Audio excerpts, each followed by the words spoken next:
and welcome to Eat These Words. Today I'm going to be doing an old family recipe. This one was a favourite in our family and it was made by my mother-in-law, who sadly passed away just at the beginning of the COVID in 2020. So this is a bit of a homage to my mother-in-law, and we're going to be making Gingersnaps. First of all, we've got 3 ounces of margarine or spread or butter, it's up to you, and that's going into my bowl, along with an equal quantity of sugar. This is normal granulated sugar. You could use brown sugar if you wanted. And what we're going to do is cream these together, and creaming just means incorporating the fat and the sugar into a nice light and fluffy consistency. To start, just push down on your butter or your margarine and push it into your sugar. So it'll take a minute or two. It's best to have this at room temperature. It'll look like it's not going anywhere, and then suddenly it'll change. So just push it in and keep pushing. There you go. And just keep going. I want to show you, this is my sugar which has been incorporated. There's no more sugar left in the bottom of the bowl. We still need to keep going. Don't stop here.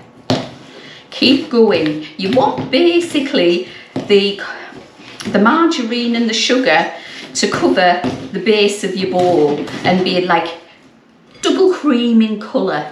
So I'll be back with you when I've done that. Once you've managed to cream your butter and sugar together and you've got a fairly loose, pale consistency to it, it's time to add your next lot of ingredients.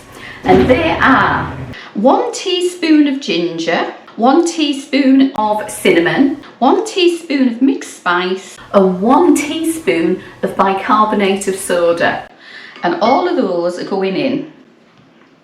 Push those together, blend them all in, mix them in. This is a recipe that doesn't have any eggs in it, so it's going to be a crisp consistency. They're not like cookies or anything like that. These are dry. Once you've done that, it's time to add about a tablespoon of golden syrup. Now you can measure this if you want, but I'm just gonna eyeball it because that's the way I roll. So that's a tablespoon. And what that does is it moistens it up a bit for the next part of the recipe. 6 ounces of flour that we're going to mix in. 6 ounces of self-raising flour.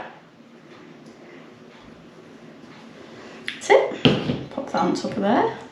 And I'll just sift that in so we get rid of any lumps. And we're going to gently and carefully, because it's quite floury, we don't want it everywhere, rub this in.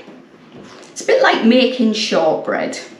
It'll look like it's never going to happen, but keep with it. These have been in my family, in my husband's family, for years.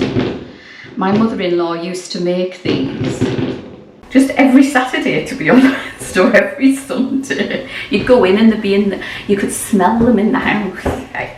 Once we've achieved a consistency that stays together and goes into one block, we're going to break off pieces. This is about a tablespoon. Well, it is a tablespoon, not about. Squeeze it together gently and then roll it in your hand. Then place it on a baking sheet a couple of inches apart and press down. And we're going to do that until we've covered our baking sheet with our cookie dough.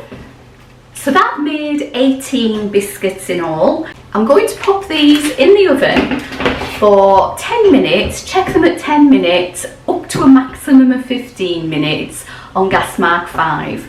I'll put the conversions on the screen now for you so you know what they are on electric. Okay?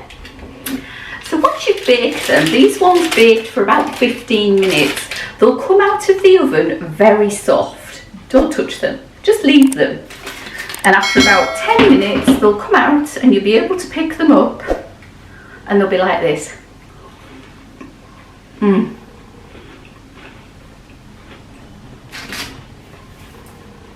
crisp on the outside. And I'm sure if I left them a bit longer they'd be crisp on the inside. And brings back memories of my mother-in-law. Very gingery, very spicy. Lovely.